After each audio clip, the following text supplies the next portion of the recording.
and was delivered in Hollywood, California on May 29th, 1955. Whether God is personal or not, or impersonal, does not matter so much as the fact, do you know Him? Do you know Him? Have you made the contact with God? Have you friendship with God? That's the important thing. I will try to point out this morning a few things about whether God is personal or not. The important thing is, have you made that friendship with God? Is He in you consciously? He can be if you really want Him. So remember, that's the important thing. Have you made the reality that God is? Not in theory, but through realization. The Master came, sacrificed for all, that we could do that if we follow Him, because He had that realization.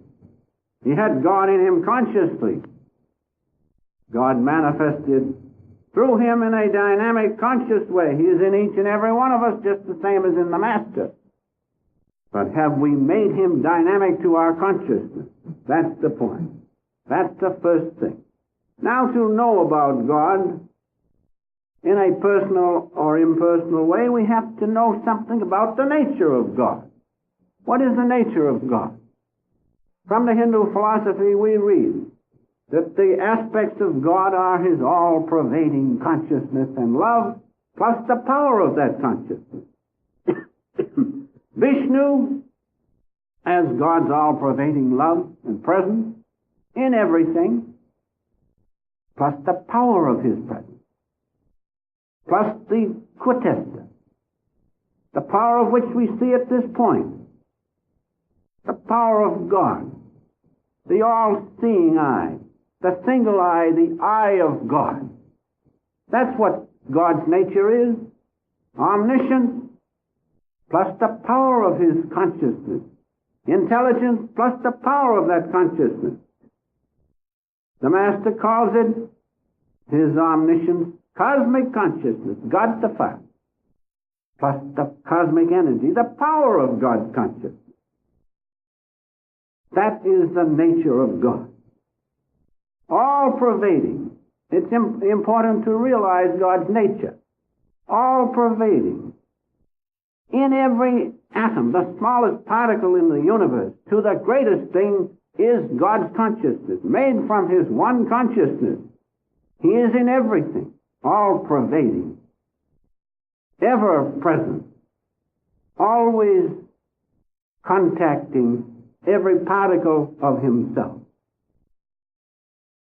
In the Bible, we have the same reference. In Matthew 6th chapter, 10th chapter, 29th and 30th verses in Jesus. Are not sparrows sold for a farthing? Yet not one of those sparrows falleth, but the Father knoweth it. Doesn't that show God's omniscience? And then in the next verse, all the hairs of your head are numbered. That's what God is. That's the nature of God. Omniscient, omnipresent, all intelligence, plus the power of that intelligence. Look what He has done.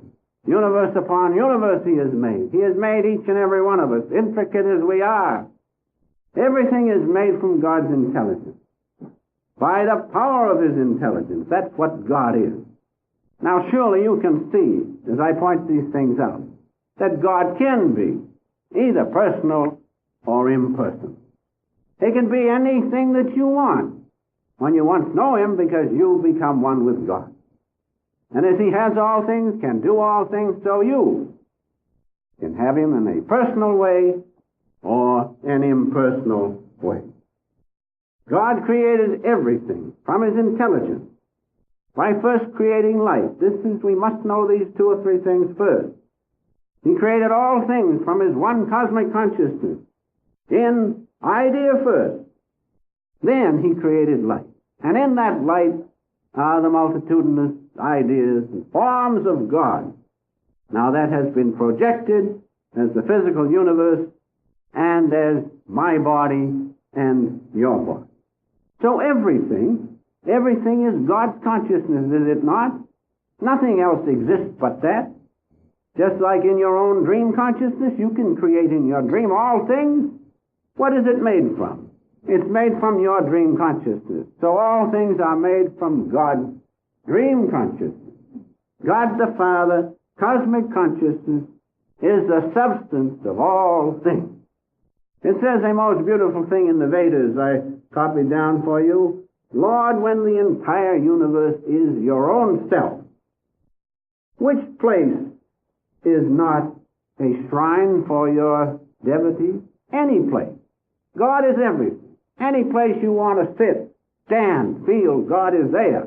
That's the nature of God. Can't you see He's so great He can be personal or impersonal? Anything He can be. So it goes on to say, Lord, when the entire universe is your own self, which place is not a shrine for your devotees? Most beautiful. Any place. Any place. Those of you who have seen the Song of Bernadette, one statement was, prayer is good even in the city dump. So God can be contacted any place because all things are His consciousness. Then he goes on to say, and in which place will not the recital of chant bear fruit? Any place you are, doing your work, any place, chant, oh God beautiful, any of the chants. There God is, because He is everything.